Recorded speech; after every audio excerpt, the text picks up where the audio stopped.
నమస్తే, welcome to Anantha TV.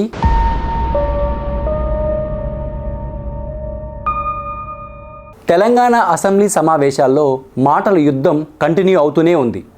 సభ ప్రారంభం కాగానే ద్రవ్య వినిమయ బిల్లును డిప్యూటీ సీఎం ఆర్థిక మంత్రి బట్టి విక్రమార్క ప్రవేశపెట్టగా అది కాస్త ఎక్కడికెక్కడికో పోయింది. మొదట మాజీ మంత్రి BRS MLA KTR versus CM Revanth Reddy మంత్రులుగా సుమారు గంటలకు పైగా సభ నడవగా ఆ తర్వాత ఎమ్మెల్యే సబితా ఇంద్రారెడ్డి ప్రస్తావన వచ్చింది. సభలో పార్టీ మార్పులపై వాడివేడిగా చర్చ నడుస్తుండగా పెద్ద రచ్చ అయింది. ఒక్క మాటలో చెప్పాలంటే సబితా ఇంద్రారెడ్డిని టార్గెట్గా ఇవాళ అరగంట పాటు శాసనసభ సమావేశాలు జరగడం గమనార్హం.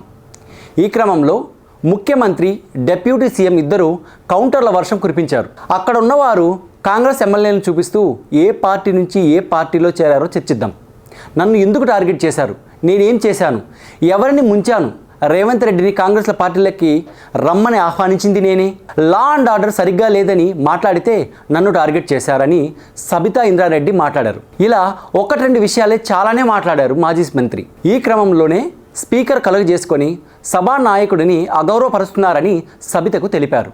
అనంతరం ముఖ్యమంత్రి రేవంత్ రెడ్డి డిప్యూటీ సీఎం బట్టి విక్రమార్క మాట్లాడుతూ కాంగ్రెస్లో సబిత అనుభవించిన పదవులు మొత్తం అన్నీ ప్రస్తావించారు. ఈ క్రమంలో ఎమోషనల్కు లోనయ్యారు సబిత. కంటతడి కూడా పెట్టేశారు. 2004 నుంచి 2009 వరకు కాంగ్రెస్ పార్టీ సబితా ఇంద్రారెడ్డికి అనేక పదవులు ఇచ్చింది.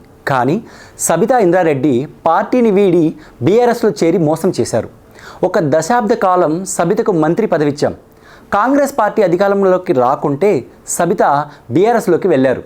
కాంగ్రెస్ నన్ను సిఎల్పి లీడర్ చేస్తే నా వెనక ఉండాల్సింది పోయి పదవి కోసం సబిత పార్టీ మారారు. ప్రతిపక్ష నేత హోదా లేకుండా పనిచేసేందుకు సబిత పార్టీ వదిలి వెళ్ళారు. పార్టీలు మారి ప్రజాస్వామ్యాన్ని కూని చేసింది గాక ఇప్పుడు ఏదేదో మాట్లాడుతున్నారు. అసలు సబిత ఎందుకు బాధపడుతున్నారో అర్థం కావడం లేదు అని బట్టి ప్రశ్నలు, అంతకు మించి విమర్శల వర్షం కురిపించారు. బట్టి మాట్లాడిన అనంతరం సీఎం రేవంత్ రెడ్డి సుదీర్ఘ ప్రసంగం చేశారు. సబితా ఇంద్రారెడ్డిని సబితక్క అని సంబోధిస్తూనే ప్రశ్నల వర్షం కురిపించారు.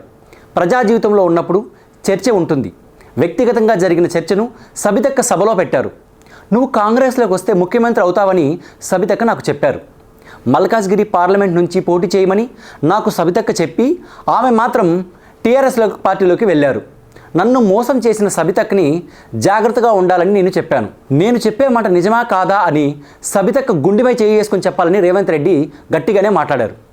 ప్రసంగం ముగించిన రేవంత్ కొత్త గవర్నర్ను రిసీవ్ చేసుకొని తిరిగి వచ్చి మిగిలిన ప్రశ్నలన్నిటికీ సమాధానం చెప్తానని బయటకు వెళ్ళారు.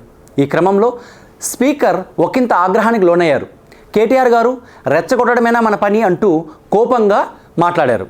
Thank you so much. తిరిగి రేపు మళ్ళీ టాపిక్తో మళ్ళీ కలుద్దాం. Please stay tune to Anantha TV.